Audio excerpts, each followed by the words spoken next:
Welcome to NightStoryX Fear, where every whisper hides a secret and every story leaves a scar. If you dare to listen, then like, share, and subscribe before the darkness takes you. And tell us in the comments what haunts you the most. NightStoryX Fear, where fear never sleeps. The holiday season in the North Woods of New York isn't like the movies. It isn't all twinkling lights and hot cocoa. It's oppressive. It's a vast white silence that swallows everything whole. My name is Chloe. I'm 24. And according to my social media followers, I lead a charmed life. I'm an artist, and I suppose I fit the aesthetic: long blonde hair, a smile that people call radiant, and a cozy studio cabin in the Adirondacks. But this Christmas, the silence of the woods felt different. It felt like it was listening. It was December 23rd. A massive snowstorm had turned the world outside my window into a blur of white static. I was alone, working late on a portrait. The only sound was the scratching of my charcoal against the canvas and the occasional pop of the firewood in the hearth. Quick silence. I froze. It came from the front porch. It wasn't the sound of a branch falling. It was the deliberate sound of something heavy being placed down. I looked at the clock. 11:45 p.m. My nearest neighbor was 3 miles away, and no delivery driver would be out in this blizzard. I walked to the door, my heart hammering against my ribs. I looked through the peephole. Nothing but swirling snow. I cracked the door open just an inch. The freezing air bit at my skin. There, sitting dead center on the welcome mat, was a box. It was wrapped in expensive shimmering gold paper with a thick blood-red velvet ribbon. There was no shipping label, just a small handwritten tag in elegant loopy calligraphy. For the girl who has everything. My first instinct wasn't fear, it was confusion. Maybe a fan had tracked down my studio. Maybe it was a secret Santa gift from a friend who managed to beat the storm. I brought it inside, the gold paper cold to the touch. I sat on my sofa, the firelight dancing off the metallic wrapping. I pulled the ribbon. It slid off like silk. I peeled back the paper and opened the lid. My breath hitched. Inside the box, resting on a bed of white cotton, was a single braided lock of hair. Blonde hair. My hair. It was tied together with a tiny piece of the same red velvet ribbon. Underneath the hair was a Polaroid. It was a shot of me, taken from outside. I was sitting at my easel, my back to the window, completely unaware. But the terrifying part wasn't the photo itself. It was the timestamp at the bottom. It was dated 10 minutes ago. I dropped the box, the hair spilling onto the rug. I scrambled to the window and closed the heavy wooden shutters, locking them with trembling hands. My mind was racing. Someone was out there. Someone was watching me right now, standing in the waist-deep snow, staring at my cabin. I ran to my security monitor. I have 4 cameras placed around the perimeter. I pulled up the footage from the front porch. I hit rewind and watched. At 11:42 p.m., a figure emerged from the tree line. He was tall. impossibly tall, wearing a tattered dark suit that looked a century old. He didn't have a coat, despite the sub-zero temperatures. He walked with a strange, jerky gait, like a marionette being pulled by invisible strings. He walked up to my door, placed the gift down, and then he stopped. He didn't turn around. He leaned his head forward until his forehead was touching my door. He stayed like that for 2 full minutes. Then slowly, he turned his head toward the camera. He wasn't wearing a mask. His skin was the color of a bruise, stretched tight over a skull with no nose and eyes that were nothing more than hollow black pits. He grinned, revealing rows of jagged yellow teeth. He pointed a long gray finger directly at the lens. Then he vanished.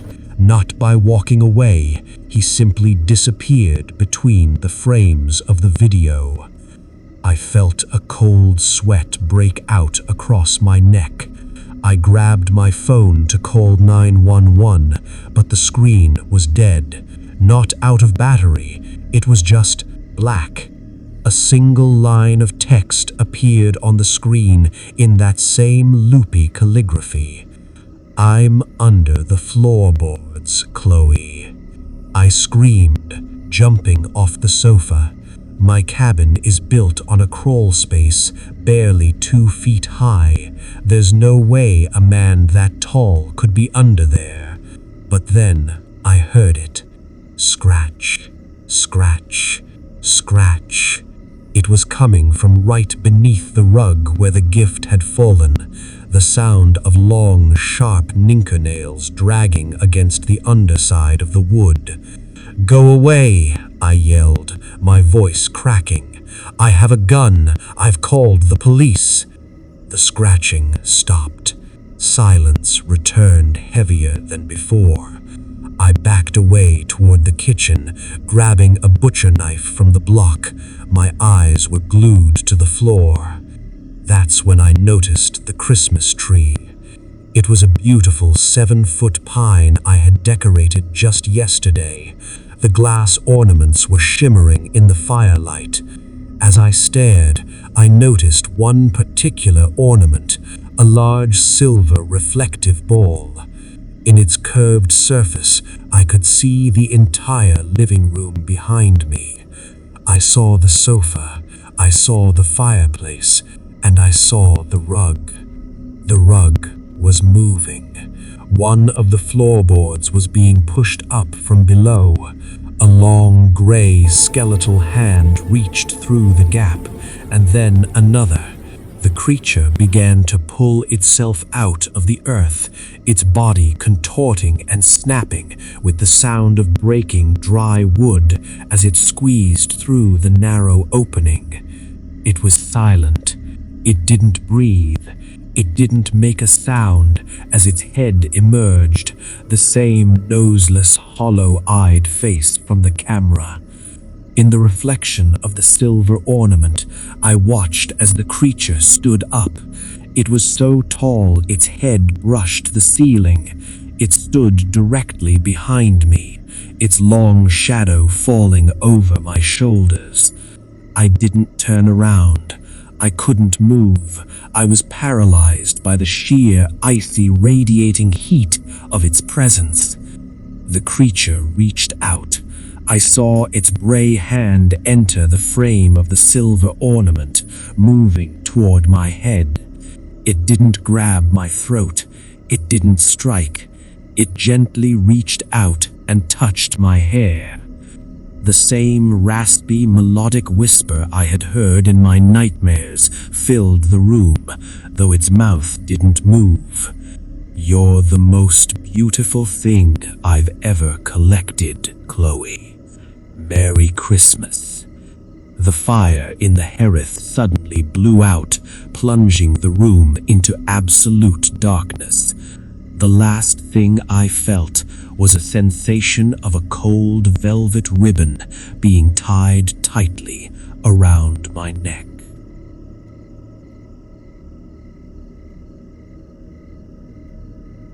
My name is Maya. I'm 23, and I've spent my whole life being told I'm too sweet for this world. I teach kindergarten. I love the holidays, and I've always felt safe in my parents' old colonial home. But this Christmas, I learned that home is just a box that keeps you trapped inside with whatever else managed to get in. It was Christmas Eve. My parents were stuck at my aunt's place 3 towns over because of the black ice. I didn't mind. I had the fireplace roaring, a glass of wine, and the company of the family dog, a golden retriever named Buster. But Buster wasn't acting right. Usually, he's a lump of fur on the rug. Tonight, he was standing at the edge of the hearth, his hackles raised, emitting a low, vibrating growl I had never heard before. He wasn't looking at the fire. He was looking up into the chimney. "It's just the wind, Buster," I whispered, though my voice felt thin. I froze. It sounded like a piece of raw meat hitting a butcher's block. Then came the scratching, scritch, scritch, scritch. It was rhythmic, like someone was using a whetstone on the bricks inside the flue. I knelt by the fireplace, keeping a safe distance from the flames. "Hello?" I called out. I felt foolish. Who would be in a chimney? The scratching stopped instantly. The house fell into a silence so heavy it made my ears ring. Then a voice drifted down through the soot and heat. It didn't sound human. It sounded like 2 stones grinding together. "Maya, Maya, give us a kiss under the mistletoe." I scrambled backward, knocking over my wine glass. The red liquid spread across the white rug like a fresh wound. I lived in the middle of a suburb. This shouldn't be happening. "Who is that? I'm calling the police," I screamed. A wet, gurgling chuckle echoed down the chimney. "The fire is so warm, Maya, but your skin looks so much softer." Suddenly, a clump of something fell through the flames and landed on the hearth. It wasn't wood. It was a bundle of old, matted hair wrapped around a human finger bone. I didn't wait. I grabbed Buster's collar and ran for the front door. I fumbled with the deadbolt, my hands shaking so violently I dropped the keys. I looked back at the fireplace. The fire was dying. Not because it ran out of fuel, but because something massive and black was descending the chimney, snuffing out the oxygen. A hand emerged from the opening. It was covered in thick, oily soot, but the fingers were too long, possessing too many joints. They gripped the mantel, the stone cracking under the pressure. I finally got the door open and sprinted into the freezing night, wearing nothing but my silk pajamas. I didn't stop until I reached my car. I locked the doors and sobbed, staring at the house. Through the frosted windshield, I looked up at the roof. The moon was bright, reflecting off the snow. There, perched on the edge of the chimney, was a figure. It was dressed in a tattered crimson suit, but it wasn't a man. It was elongated, its limbs bent at impossible angles like a spider. It looked down at the car, its face a pale, featureless mask of white skin. It raised the finger bone it had been holding and blew me a kiss. Then it slithered back into the chimney with the grace of a snake. I never went back inside. When the police arrived, they found the chimney was completely clean. No soot, no ash, but written on the inside of the hearth in red wine was a single sentence: "I'll wait for the next fire." My name is Elena. I'm 25, and I don't believe in ghosts or monsters. I believe in logic, evidence, and the law. But what I saw on December 23rd at the Northfield Mall can't be explained by any law of man. I was working a seasonal job at a high-end boutique to pay for my law books. The mall was one of those dying relics of the 90s. Too many empty storefronts and flickering fluorescent lights. Because of a scheduling error, I was the last employee left in the entire East Wing. The mall had closed at 10 p.m. I was walking toward the exit, my heels clicking loudly on the polished tile. To get to the parking garage, I had to walk past Santa's Winter Wonderland, a tacky display of fake snow, plastic reindeer, and a massive velvet throne. As I passed, the motion sensor animatronics triggered. "Ho, ho, ho! Merry Christmas!" the mechanical Santa bellowed. I jumped, clutching my bag. "Stupid machine," I muttered. But then I noticed something. The Santa wasn't the animatronic. The mechanical Santa was slumped in the corner, unplugged. Sitting in the main throne was a man. He was wearing a suit that looked too real. Deep burgundy wool, real rabbit fur trim. He was huge, filling the chair completely. His head was bowed, his long white beard resting on his chest. "Sir, the mall is closed," I said, stepping closer.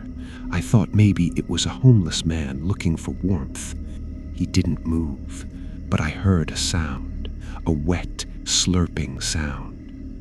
I walked around the side of the throne. My heart stopped. The man wasn't sitting in the chair, he was part of the chair. His skin seemed to be fused with the velvet, and on his lap wasn't a gift, it was the mall's night security guard. The guard was alive, but his eyes were wide and vacant. The Santa was holding a candy cane, but it wasn't made of sugar. It was a sharpened spike of bone, and he was slowly, methodically stirring it into the guard's ear. The Santa turned his head. His eyes weren't eyes, they were two polished pieces of coal that seemed to burn with a dull orange light. "Elena," he rumbled. His voice sounded like shifting gravel. "You've been so very good this year. I've saved the best spot on my lap just for you." He stood up. As he rose, I realized he was nearly 8 feet tall. The suit wasn't clothes, it was his skin. The red was muscle, the white fur was bone. He took a step toward me, and the smell of rotting pine and old blood hit me like a physical blow. I ran. I didn't look back. I could hear him behind me, not running, but sliding across the floor like a skate on ice. Schlick, schlick, schlick. I reached the heavy steel doors of the parking garage and slammed them shut, bar-locking them. I leaned against the door, gasping for air. Then I heard a soft knock. Knock, knock, knock. I looked through the small, reinforced glass window. He was standing right there. He wasn't angry, he was smiling. He held up a small silver hand mirror, my mirror, the one I kept in my purse. He tapped the glass of the mirror, and I realized with horror he wasn't outside the door. I was looking at his reflection in the mirror he was holding inside the garage. I spun around. The garage was empty, but when I looked back at the glass window of the door, he had written something in the frost of his own breath. "See you at home, Elena." They say music is the universal language, but in the dead of a Minnesota winter, music can be a warning. My name is Sophie.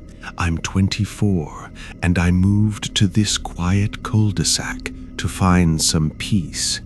I found something else instead.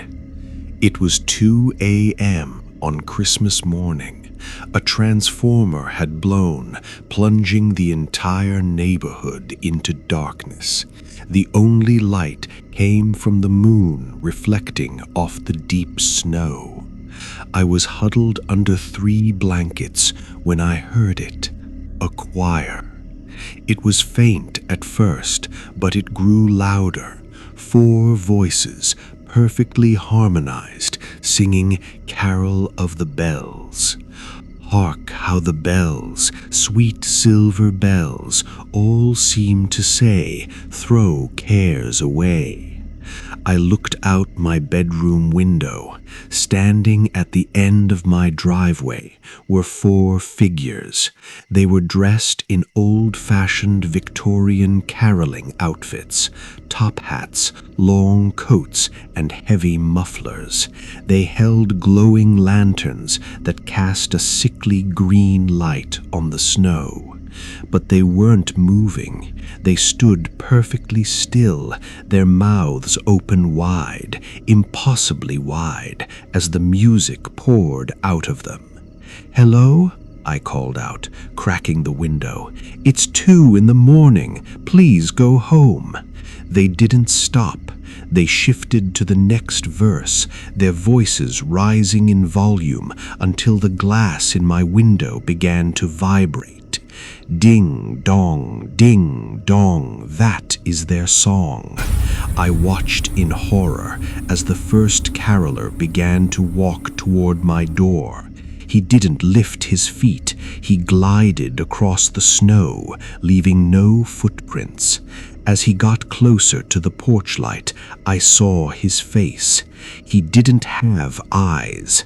Where his eyes should have been, there were 2 large rusted silver bells sewn into his sockets. Every time he moved his head, they let out a dull, dead clink. I ran to the kitchen and grabbed a heavy flashlight. Thud! Something hit my front door. Thud! Thud! The singing was now coming from right outside the wood. It was so loud it felt like my skull was going to crack. I looked through the peephole. The 4 carolers were huddled together, their faces pressed against the door. Their mouths were stretching, the skin tearing at the corners to accommodate the volume of the song. The bells in their eyes were jingling frantically. Then the singing stopped. Total silence. A note was slid under the door. It was written on sheet music, but instead of notes, there were drops of dark, thick liquid. I picked it up. The lyrics had been changed. 1 for the blood, 1 for the bone. Sophie is here, all on her own. We've come to sing, we've come to stay. We'll take your soul on Christmas Day. I heard a click. My back door, the one I knew I had locked, swung open. The cold air rushed in, and with it the smell of old graves. I turned around, and there they were, standing in my kitchen. The lanterns were out, but the bells in their eyes were glowing with a faint, demonic red light. They began to sing again, but this time it wasn't a song. It was a scream, a synchronized melodic scream that paralyzed my muscles. As they closed in on me, the lead caroler reached out a hand that felt like dry parchment.